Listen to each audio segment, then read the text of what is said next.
Assalamualaikum warahmatullahi wabarakatuh. Anak-anak, bagaimana kabar kalian hari ini? Jumpa lagi kita di pembelajaran IPA. Untuk hari ini kita akan latihan soal PTS bagi kelas 9 part yang pertama.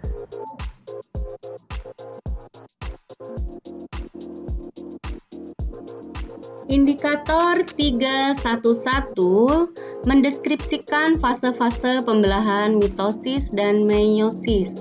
Contoh soalnya adalah peristiwa yang terjadi pada profase dari meiosis 1 adalah. Nah, ini adalah peristiwa-peristiwa pada pembelahan meiosis. Nah, pada saat membelahnya sentromer menjadi 2, ini terjadi pada profase 1. Jadi ini ada jawabannya. Kemudian terurainya kromosom menjadi kromatin ada di mana? Ada di sini. Terbentuknya dinding inti ada di mana? Nah, ini terbentuk dinding inti setelah memisah, maka membran inti mulai terbentuk kembali.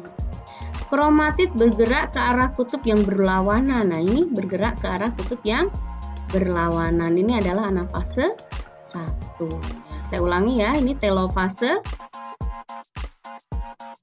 2. Terbentuknya dinding inti pada telofase 1 dan kromatid bergerak ke arah kutub yang berlawanan itu pada anafase 1. Untuk indikator 312 yaitu menjelaskan ciri setiap fase pembelahan mitosis dan meiosis.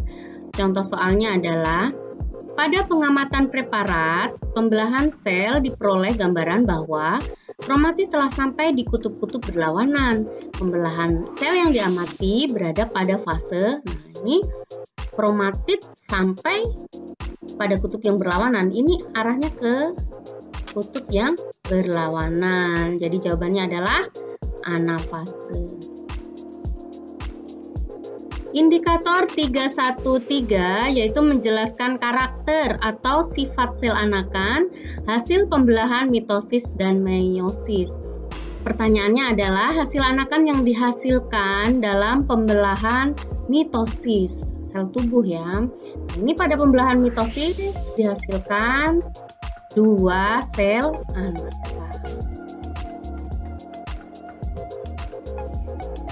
Indikator 314 yaitu mengidentifikasi organ penyusun sistem reproduksi pada laki-laki dan perempuan. Perhatikan gambar.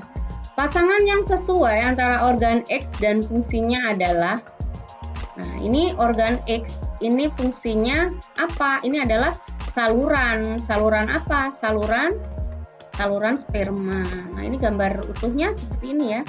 Nah, ini merupakan vas deferens, yaitu saluran sperma dari testis ke kantong sperma. Jawabannya adalah C. Indikator 314 yaitu mengidentifikasi organ-organ penyusun sistem reproduksi pada laki-laki dan perempuan. Nah, perhatikan gambar organ reproduksi pada wanita di samping. Fungsi bagian X adalah, ini fungsi bagian X. Ini adalah saluran tuba falopi. Gambar lengkapnya adalah di samping ini ya. Ini ovarium, infundibulum, kemudian tuba falopi. Nah, tuba falopi ini adalah tempat bertemunya sel telur dan sel sperma, yaitu tempat terjadinya proses fertilisasi. Indikator 315 yaitu menjelaskan fungsi organ-organ penyusun sistem reproduksi pada laki-laki dan perempuan. Contoh soalnya adalah epididymis adalah organ reproduksi pada pria yang berfungsi sebagai tempat. Ini fungsi dari epididymis adalah sebagai tempat penyimpanan sperma sementara atau sebagai tempat pematangan sel sperma. Indikator berikutnya, indikator 316, yaitu mendeskripsikan manfaat berkitan. Beberapa penelitian medis membuktikan bahwa penderita penyakit kelamin lebih banyak dari kalangan yang tidak dihitan. Penyakit yang dapat dicegah dengan hitan yaitu, ini adalah penyakit apa? Hitan adalah apa? Proses pemotongan atau penghilangan bagian yang berbentuk lipasan kulit yang terletak pada ujung penis. Bagian itu disebut kulup atau prepuce. Ada beberapa manfaat hitan, antara lain mengurangi resiko infeksi saluran kemih, mengurangi resiko kanker penis, dan mengurangi resiko terinfeksi penyakit menular seksual. Nah, ini penyakit yang dapat dicegah dengan berhitan yaitu adalah kanker alat kelamin atau kanker penis. Indikator 317 yaitu menuliskan fungsi beberapa zat yang dihasilkan oleh kelenjar vesicula seminalis atau pembentukan sel telur atau oogenesis. Ini ada hormon HCG mempunyai fungsi untuk hormon HCG ini terjadi saat proses implantasi pertama kali terjadi. Jadi, plasenta akan mulai memproduksi HCG. Nah, itulah sebabnya keberadaan hormon ini bisa jadi penanda kehamilan. Tapi jawabannya bukan merangsang proses kehamilan ya. Nah, hormon HCG ini adalah merangsang pembentukan progesteron atau menghasilkan progesteron dan estrogen. Ini fungsinya adalah mencegah terjadinya menstruasi agar bayi yang terdapat pada rahim itu dapat terlindungi. Indikator 318 yaitu mengidentifikasi proses pembentukan spermatogenesis dan proses pembentukan ovum atau oogenesis. Nah, ini pernyataan yang benar terkait dengan jumlah kromosom spermatogonium dan spermatozoa. Ini gambar ini mewakili dari jawaban kita. Nah, ini spermatogonium, ini calon spermatozoa. Ini masih dalam kondisi diploid atau 2N. Nah, sedangkan setelah mengalami pembelahan, maka dia akan berdiferensiasi. Ketika sudah menjadi spermatozoa, maka sifat dari selnya adalah haploid atau N. Jadi jawabannya adalah spermatogonium sifatnya diploid dan spermatozoa bersifat haploid.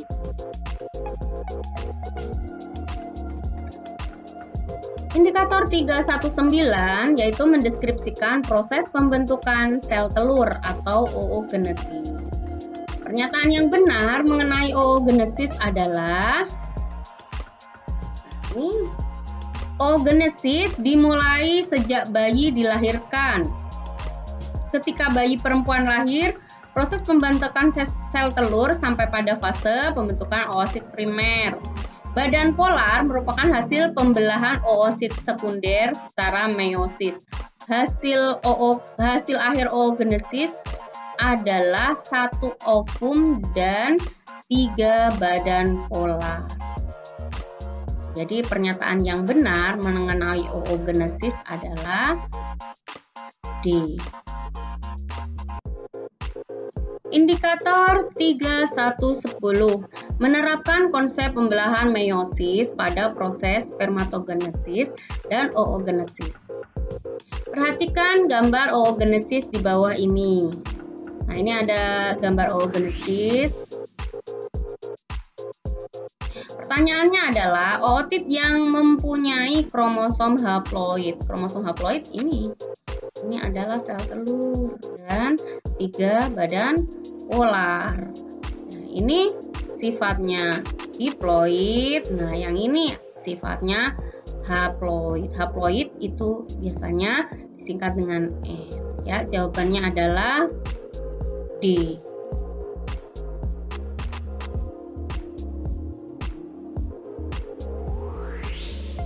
Indikator 3111 mendeskripsikan siklus menstruasi yang terjadi pada dinding rahim. Perhatikan grafik konsentrasi hormon setelah menstruasi di bawah ini.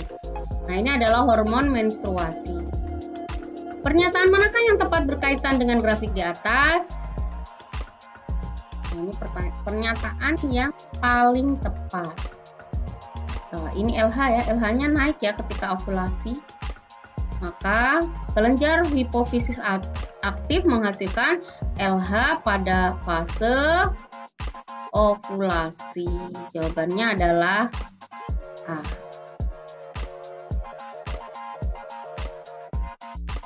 Indikator 3112 yaitu menjelaskan jenis dan fungsi hormon yang berperan pada siklus menstruasi. Perhatikan grafik siklus menstruasi di bawah ini. Fase ovulasi terjadi jika, nah ini fase ovulasi terjadi jika estrogen meningkat dan LH meningkat, naik.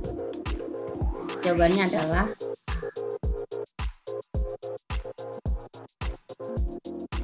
Indikator 3113 yaitu membuat grafik level hormon dalam siklus menstruasi. Perhatikan grafik siklus menstruasi di bawah ini.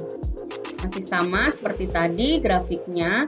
Dari grafik di atas dapat disimpulkan bahwa kadar estrogen dan LH menurun pada fase, nah ini fasenya langsung ya, ini turun, ini LH, ini estrogen menurun terus sampai pasca ovulasi dan sampai ke ovulasi, kembali lagi ke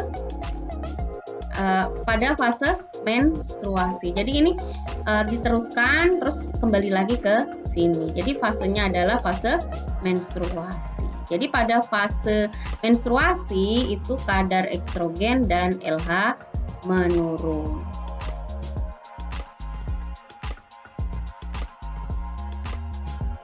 Indikator 3114 mendeskripsikan proses fertilisasi dan kehamilan.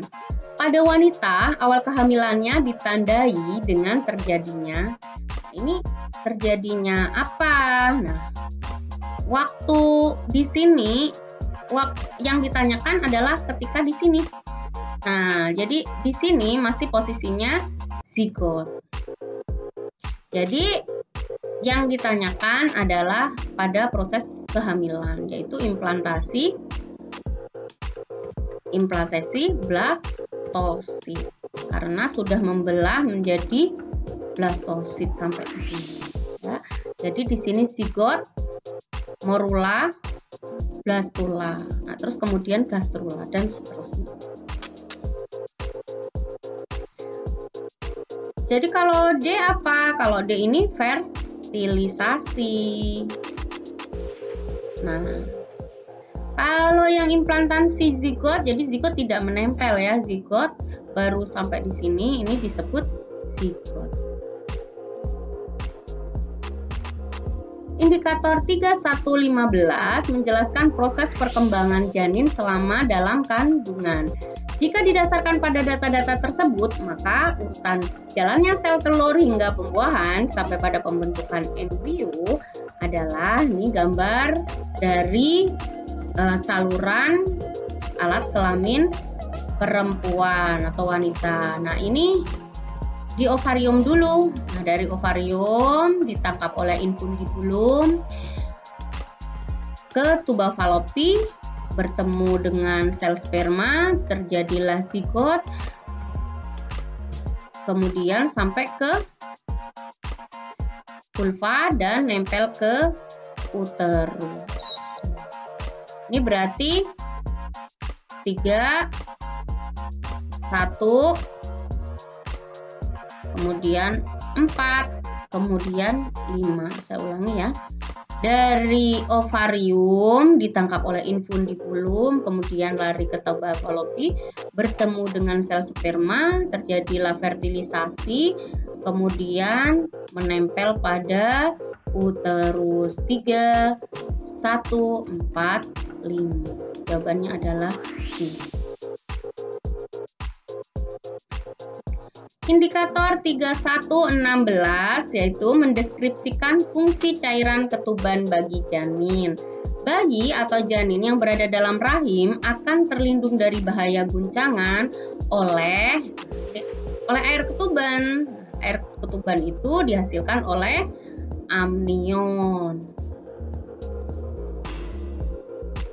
Indikator 3117 yaitu menjelaskan gaya dorong dan gaya gesek yang terjadi pada proses kehamilan.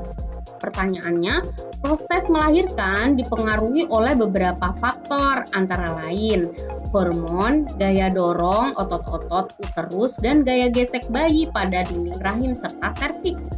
Pernyataan yang benar tentang hubungan antara faktor-faktor tersebut adalah, nah ini gambar ketika proses melahirkan.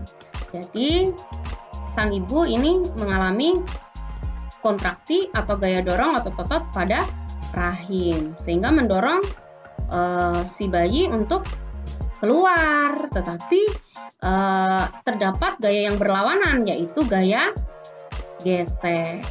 Gaya gesek dengan gaya dorong ini arahnya berlawanan. Tetapi gaya gesek ini bisa dikurangin atau dibantu dengan hormon oksitosin dan cairan ketuban. Nah, inilah yang memperkecil gaya gesek.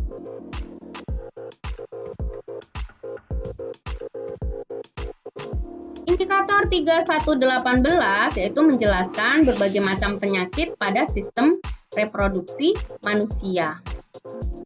Nah, terdapat ciri-ciri penyakit sebagai berikut. Misalnya, gejala awalnya berupa borok pada tempat masuknya bakteri.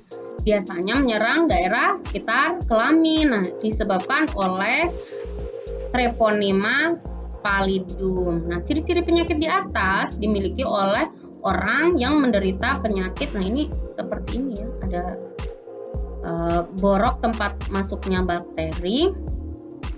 Nah, ini bakterinya seperti ini ya. Bakterinya namanya Treponema pallidum. Penyakitnya namanya sifilis atau biasa disebut dengan raja singa.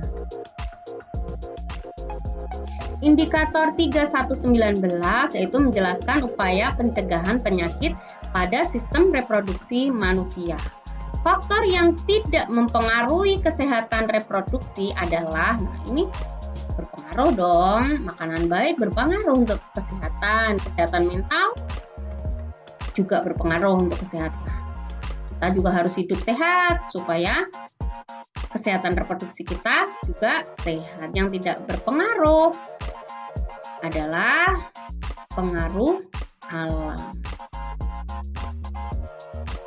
Oke, terima kasih untuk perhatiannya. Assalamualaikum warahmatullahi wabarakatuh.